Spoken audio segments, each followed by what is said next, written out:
Swayam Prabha. Digital India. Educated India.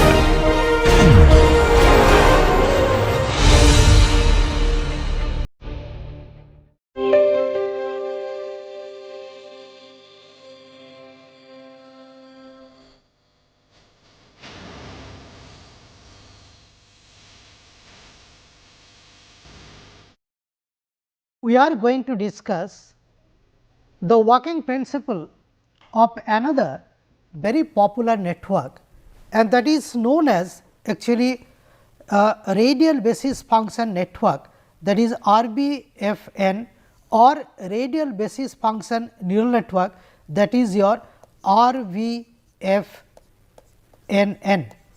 So, let us see how does it work and how can it solve the input output modeling problem. That means, if you want to represent the input output relationship of a particular engineering system of a process, we can also use the radial basis function network in place of the multi-layered feed forward network. Now, let me discuss first the working principle of this radial basis function network, and then I will make a comparison of this particular network with your the multi-layered feed forward network. Now, to define like what do you mean by the radial basis function network? So, this radial basis function network is actually a special type of function where the response increases or decreases monotonically with its distance from a central point. Now, I am just going to take the example of a few radial basis functions, and these radial basis functions are used as the transfer function in radial basis function neural network.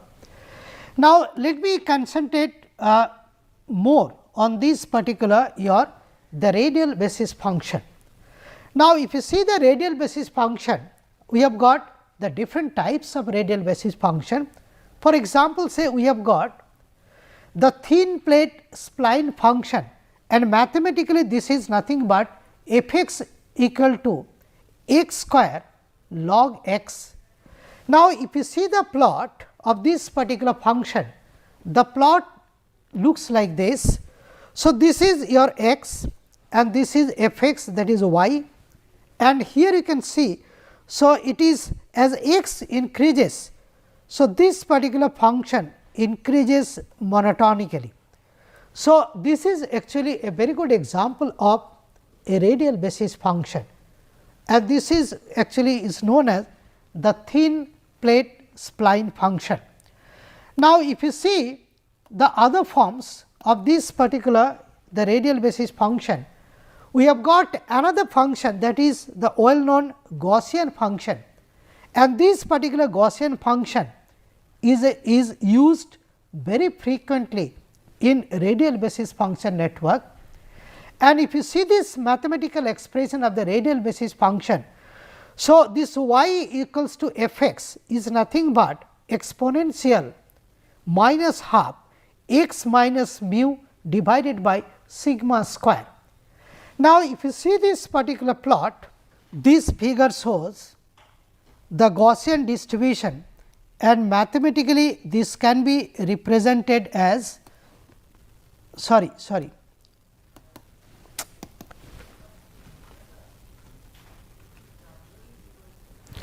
এটা আবার restart করছি।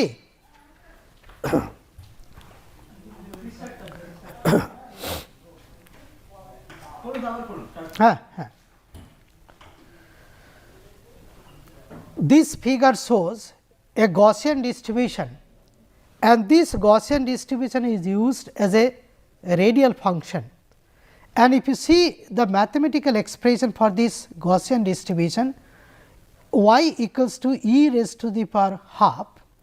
So, x minus mu square divided by your sigma square.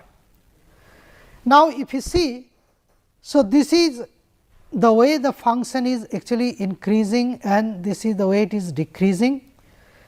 Now, if I select, so this particular sigma, so I can actually control the distribution of this particular function. So, this indicates the mean property and sigma is going to indicate what should be the distribution. Now, if I consider the smaller value for this particular sigma, so I will be getting a steeper curve. On the other hand, if I consider a higher value for this particular sigma, you will be getting the flatter curve in your the radial basis function network. The next is your multi-quadratic function, that is y equals to f x, that is nothing but square root x square plus sigma square. Now, if you see the plot of this particular function, so this is nothing but the plot. Now, here you can see that this particular function is decreasing monotonically and then it is increasing also. Okay. So, this is a very good example of a radial basis function and this is also very frequently used in radial basis function network. Now, then comes your the inverse of this, that is known as inverse multi-quadratic function, and f x is nothing but 1 divided by square root of x square plus sigma square. So, this is nothing but inverse multi-quadratic function and this is also very frequently used in your radial basis function network. Okay. And this is the function plot. The function plot for inverse multi-quadratic function. Now, these radial basis functions are used in radial basis function network. Now, if we concentrate on the structure of a radial basis function network, so it looks like this. Now, supposing that I have got a process having say capital M number of inputs and I have got the capital P number of outputs. Now, here on the input node actually we pass all the input parameters.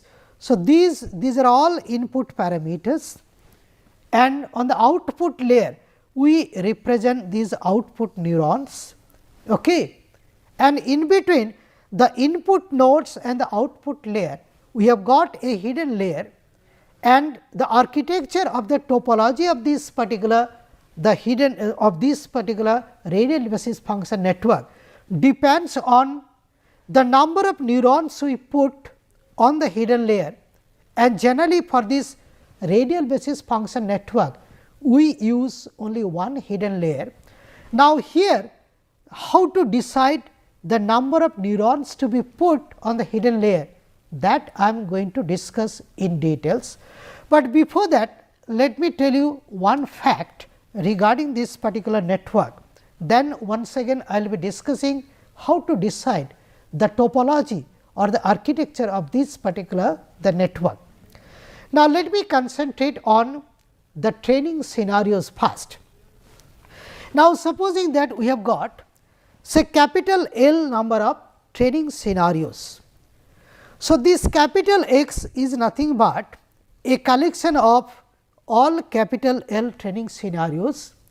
Now, if I concentrate on a particular training scenario, so Lth training scenario, so capital X small l is a collection of x L1, x L2 dot dot dot x Li, then a few other values and the last value is x Lm. So, this is actually nothing but the Lth training scenario, that means the input for the Lth training scenario. And supposing that I have got capital M number of inputs. So, this x L, that is the Lth training scenario. So, its inputs are nothing but is your, so these are nothing but the inputs of the Lth training scenario. So, these inputs we are going to pass to the network and we will be getting some calculated output. Now, these calculated output will be compared with the target outputs to determine the error values. Now, let us see how does it work and how to decide. So, this particular your architecture first, and then I will see how does it work, how to carry out the forward calculation or how to carry out the feedback calculations or the feed forward calculation rather. Now, as I told, the architecture depends on the number of the neurons you put on the hidden layers, and at each of these particular hidden neurons we put the radial basis function as actually your the transfer function. For example, say here I am using some sort of the Gaussian distribution as the transfer function. So, corresponding to the first hidden neuron, so I have got say one Gaussian distribution, and supposing that it mean is denoted by mu 1 and standard deviation is your sigma 1. Similarly, for the jth one, so mean is mu j and your standard deviation is sigma j.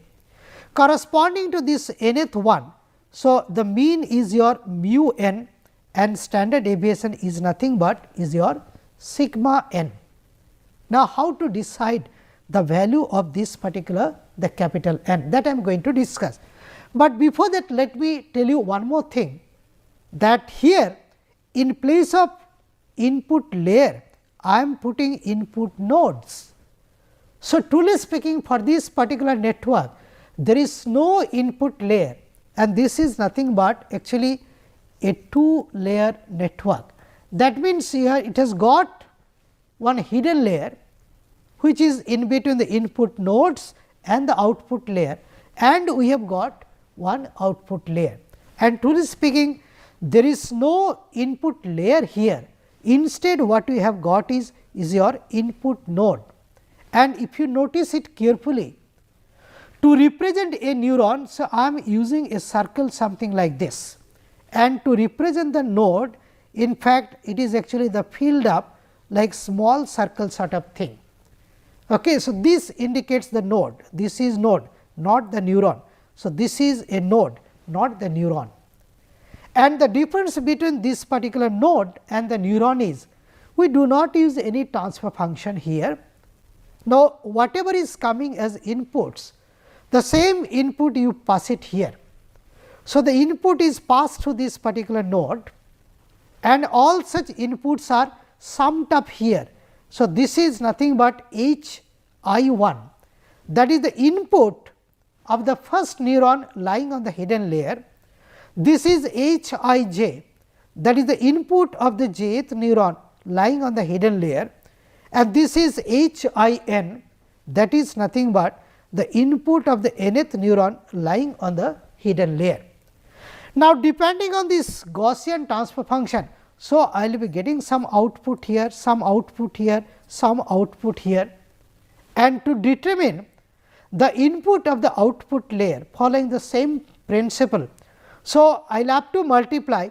So, this particular output by this connecting weight, this particular output by that connecting weight, and this particular output by this connecting weight, and you sum them up. So, you will be getting the input of the kth neuron lying on the output layer, and generally on the output layer we use the linear transfer function. So, output is nothing but the input. So, output of the kth neuron lying on the output layer is nothing but the input of the kth neuron lying on the output layer. So, this is the way actually it works, but let me tell you one more thing, and I have not yet discussed in fact how to decide the topology or how to determine the number of hidden neurons. Now, if you see the literature, you will find that there are different ways, there are different methods used to decide what should be the number of hidden neurons in this hidden layer. Now, out of all such methods, I am just going to discuss a few very popular method. For example, say this I have already mentioned, the minimum number of neurons in the hidden layer has to be once again 2, but what should be the optimal number? To decide the optimal number, as I discussed, I can carry out some sort of parametric study, the way I carried out for the multi-layered feed forward network. And in the parametric study, what I can do is, I can decide what should be the optimal number of n, what should be your this particular the coefficient of this particular transfer function. For example, linear transfer function, it could be, so y equals to m x, what should be the suitable value for this particular m, or if I use some nonlinear transfer function like log sigmoid or say tan sigmoid. So, in place of m, I will have to find out what is a 1 or a 2 and so on. And of course, I can add some bias value. So, I can put that bias, I can put some bias value here. Okay. So, bias can also be determined, and exactly the same procedure which I discussed we can follow just to find out what should be the near optimal values for this n, then comes m, a 1, a 2, b and all such things. And once you have got this near optimal network, now you can believe that particular the network. So, parametric study is one method, but now I am just going to mention another very scientific method which I have already discussed. So, what you can do is, you can do some sort of clustering using the principle of fuzzy clustering. For example, say the fuzzy C-means clustering, then comes your fuzzy entropy based clustering. Now, if you do clustering based on similarity of the training data, so there is a possibility, supposing that I have got 1000 training data, and if I do based on similarity a few clusters if we determine.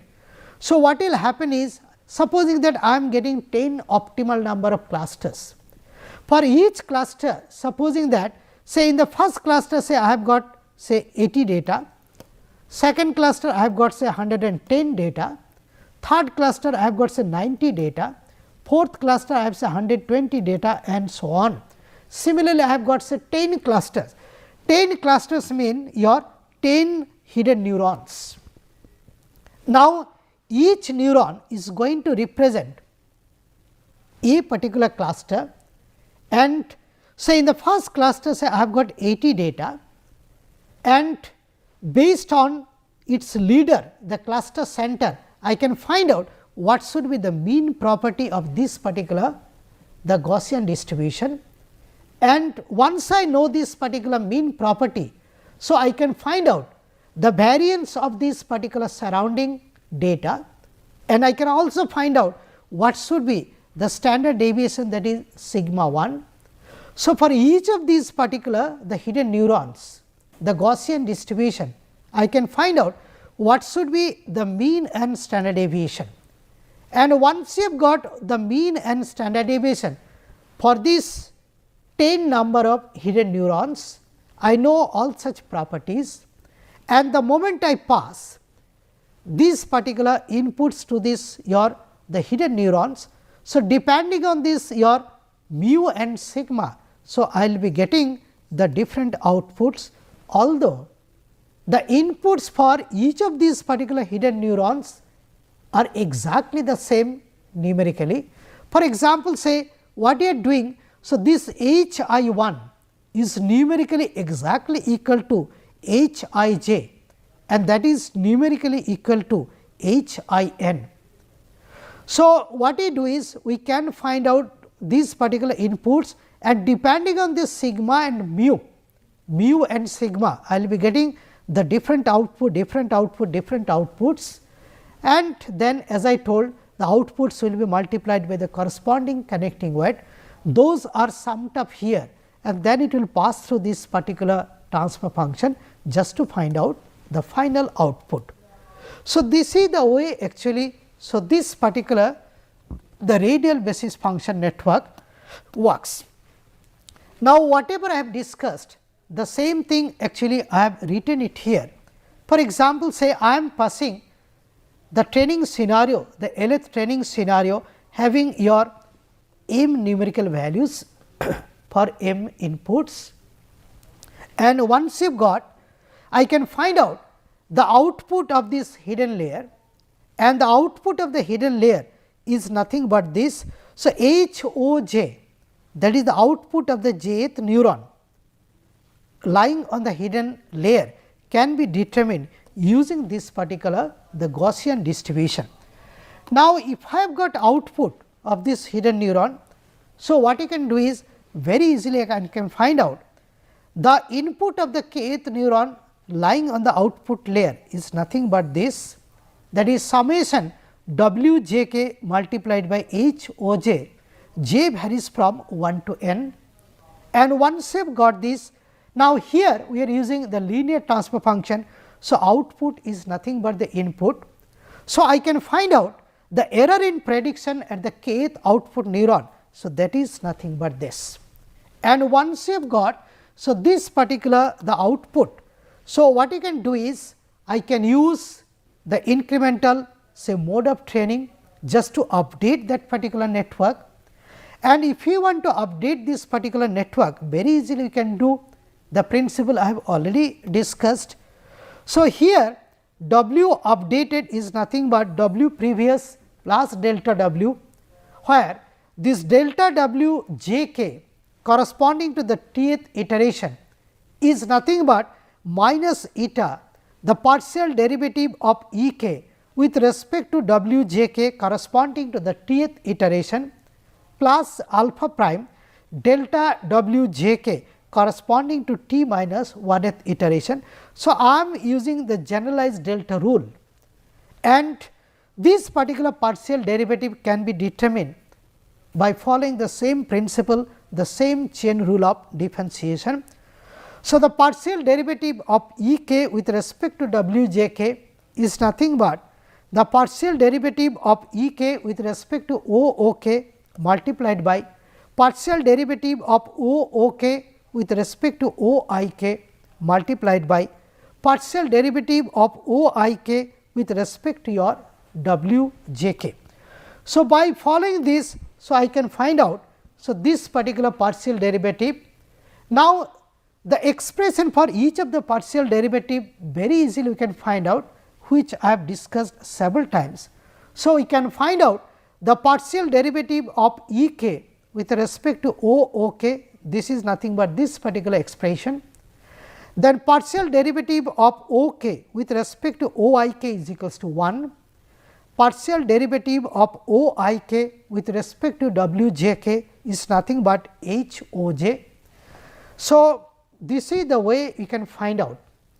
Now, let us see how to update the mean of this Gaussian distribution and how to update the standard deviation of this particular the Gaussian distribution, that I am going to discuss. Now, before I go for this, let me once again concentrate on this particular the network.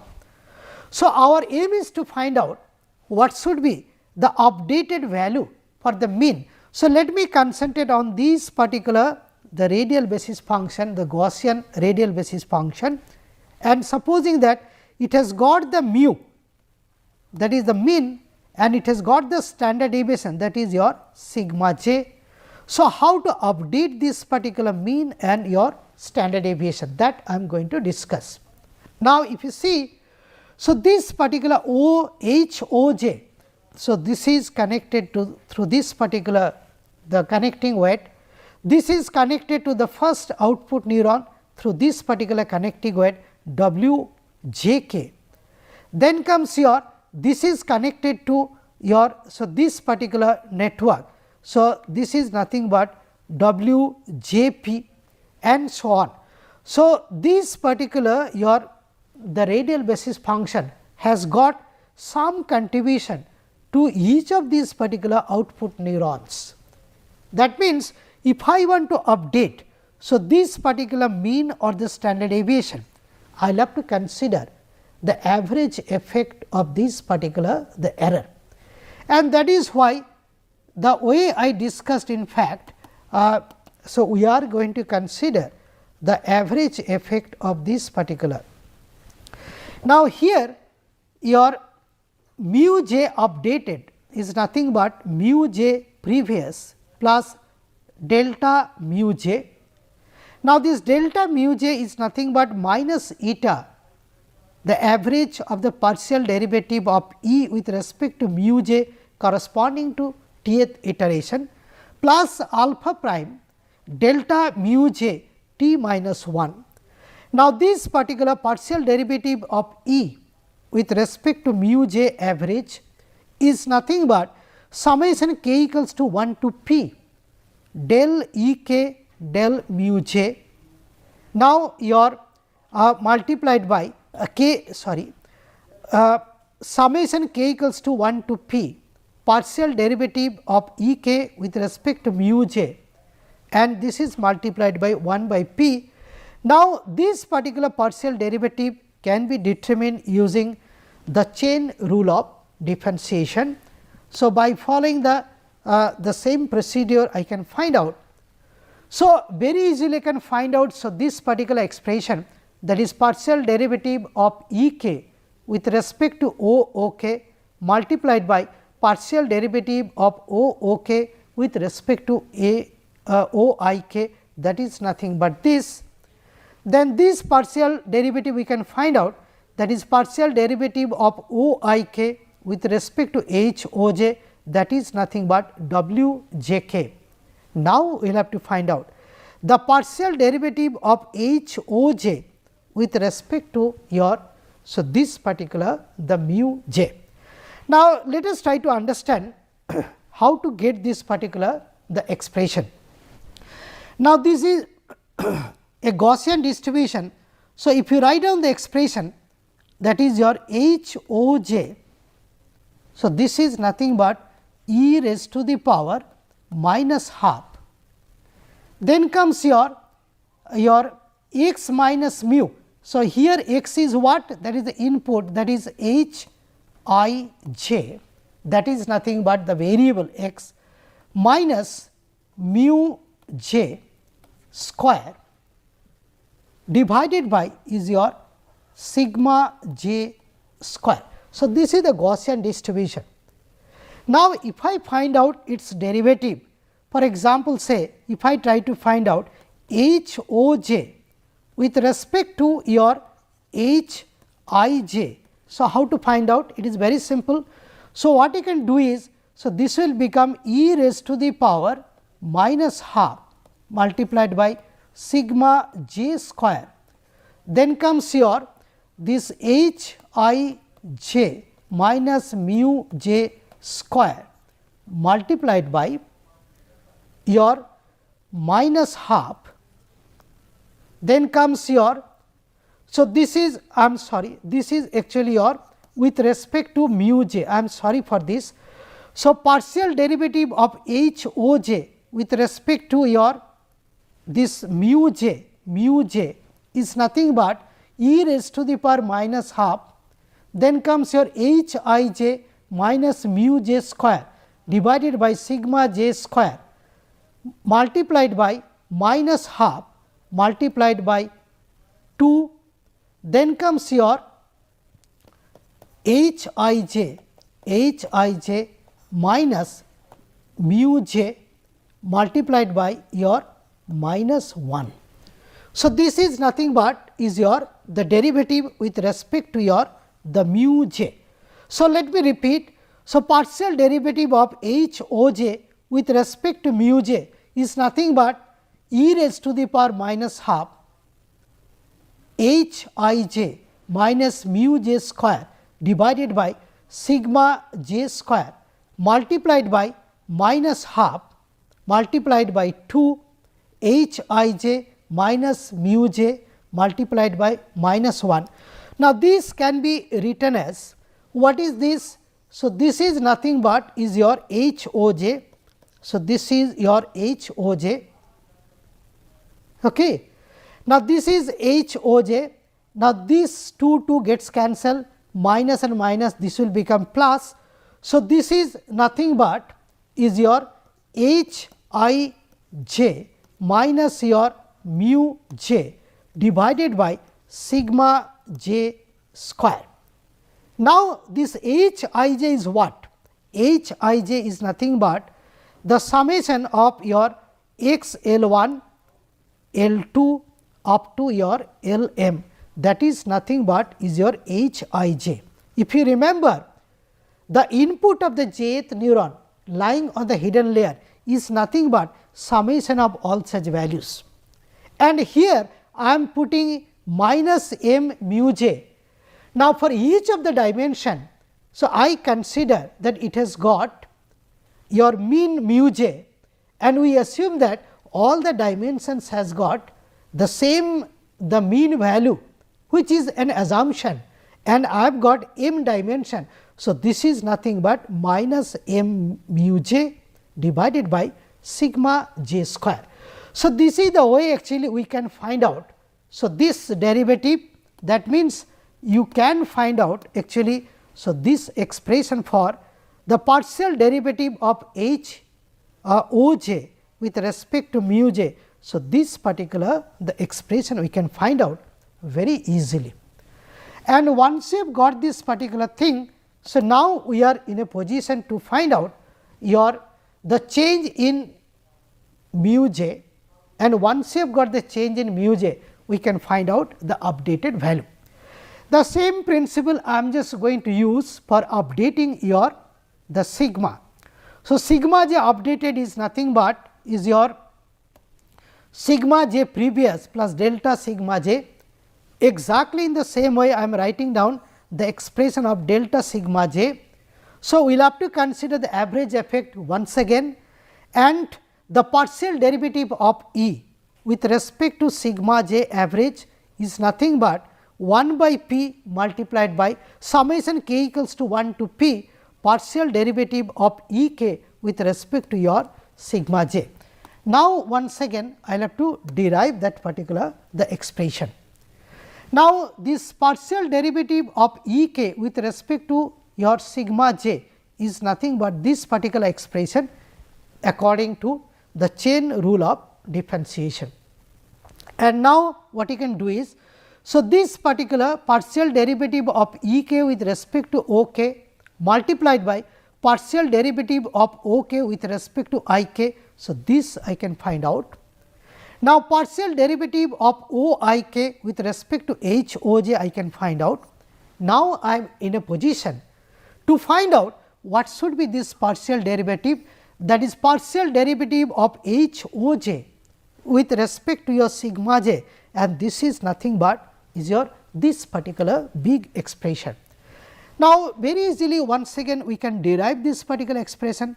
So, H O j is nothing but e raised to the power minus half, then comes your x is nothing but say h I j minus your mu j square divided by sigma j square. This is the Gaussian distribution.